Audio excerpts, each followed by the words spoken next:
You alright? It's the daily vlog. Just a little reminder, when you order something from me, if you live in America, I live in England, so it can take... The post office say it takes up to 6 days, but it definitely doesn't. It definitely takes it around about 3 weeks. So please bear that in mind when you order stuff. Because I'm getting a lot of emails of people stressing out because Christmas is getting closer and the item that got sent out a few weeks ago or a couple of weeks ago or the other day isn't there yet, and some of the stuff is made to order as well, so please bear that in mind. But with that out the way, what I made yesterday, I made a handful of balls. What else? I made a troll based off a real troll this time, and that troll it's on a visitor post on my Facebook page, but you can see some of the feed as well through Instagram or Twitter, and on the Facebook page I've posted some of it and blocked out some of the names a bit, so, well, blocked out the names. They're saying that I'm banned from Pets at Home, but not banned like I go in the store and they can ring the police, but Pets at Home apparently now have a rule, according to this lady, that I can't buy frozen mice or rats from there, which is a weird rule, because I've definitely been there recently and bought cat food and I didn't, nothing, not even a mention, so that seems odd, and I think it's a lie. But it's just a weird lie. It's a very precise lie to make up. So one of the fans off the Facebook page has took it upon herself to get in touch with Pets at Home, so I'll let you know about that when I find out about that. What I'll be doing today, I skinned off a hamster yesterday, and a few multi my mates, I'll be scraping them, seeing if they're dry yet. Not expecting them to be dry yet, really, because it's a bit cold and it normally takes a couple of days anyway, but I'll give it a light scraping and then it'll dry out more effectively anyway, which I'd be doing regardless. I'll make some stuff out of rats. Probably going to chuck away all the chicken skin that I skinned off, because it's kind of grim. It's not a nice thing to scrape off, because it's obviously possibly ridden in salmonella, because it's fucking raw chicken.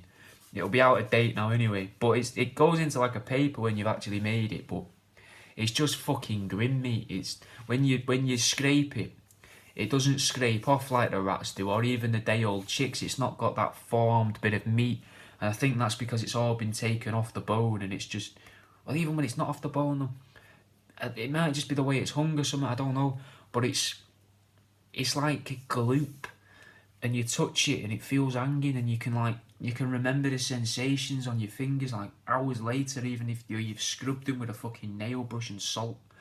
But so I think we'll knock that on the head.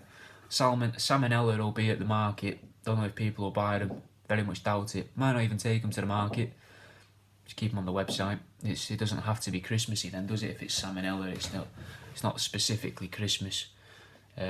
Although I did used to get a lot of food poisoning at Christmas when I'd go to my mum's mate's house we used to go to my mum's mate's house on Christmas night or New Year's Eve, and she'd do a buffet, and it was all, like stuff from the local shops and that, like the fucking Iceland or farm foods and that. And it would be lovely if whoever it was that were cooking it each time was sober enough to remember when they put it in the oven. So people would get impatient and whip it out the oven and put it on the side, everyone would eat it, and then the next day we'd all have food poisoning. And I know it was food poisoning because I was at an age where I didn't drink, so it wasn't like a hangover, it was definitely food poisoning. So that's something I just remembered. But I figured I'd try and do what we did yesterday, where I discussed how loads of flies get killed by potentially by car sharing, and that doesn't save animals. So I figured we just come up with something and see where it goes to, like that did with the badgers. But someone was saying, would that not be good for the environment? In the comments below yesterday, go and have a look yourself if you want, see if I'm lying. They said, would it not be better for the environment if planes were all landed and not flying around and that? But I said no, because everyone would be driving everywhere, and then we'd need more ferries. And then the planes go to waste. All the kerosene that'll be in storage somewhere probably wouldn't go to waste, because you could use it on other things, maybe make boats that use plane engines.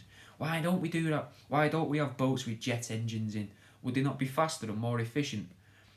I don't know, imagine that though, imagine just straight over there. Why don't we use Concorde technology in other planes now?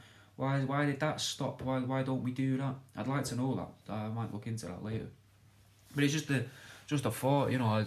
And I was learning yesterday about this guy that was, he basically like some weird sort of almost inbred character, and he was from America, and he was a pig farmer, and he started killing people. So I'll learn more about that today and maybe report back on that tomorrow if I can remember any of it.